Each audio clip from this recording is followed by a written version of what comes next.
جماعه انا على مدار فرجتي على الاهلي ما كنتش اتخيل، ومع احترامي لكل اللعيبه اللي انا هذكر اساميها دي، مع كامل احترامي ليهم، بس طبعا هم اكيد عارفين ان هم من اقل الاجيال اللي عدت على النادي في تاريخه، ومن اقل خطوط الدفاع اللي عدت على النادي ده في تاريخه. فاكرين خط الدفاع اللي كان مكون من صبري رحيل باك ليفت، باسم علي باك رايت، لؤي وائل وشريف حازم اتنين سرد باكات؟ خيالي عمره ما صور لي اني هشوف خط دفاع اسوأ منه. عمري ما كنت اتخيل اني هشوف خط دفاع اسوأ من ده.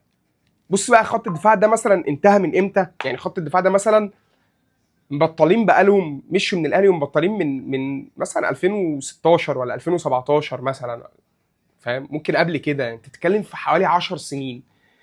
فخلاص الابجريد بقى اللي انت عملته بعدها، لو تفتكر بعد خط الدفاع ده، حجازي ورامي ربيعه، او حجازي وسعد سمير فاكر يعني كان في طفره ساعتها حصلت، طفره.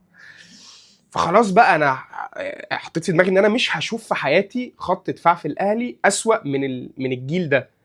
لا انا شفت، لا انا شفت اهو انا شفت الاربعه دول، شفت الاربعه دول بهاني. يعني خط الدفاع ده بهاني.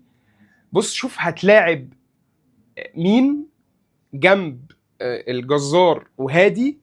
هتلاعب هاني بقى، هتلاعب الناحيه التانية كوكا، هتلاعب كريم الدبيس، هتلاعب الجن الازرق، اي حد.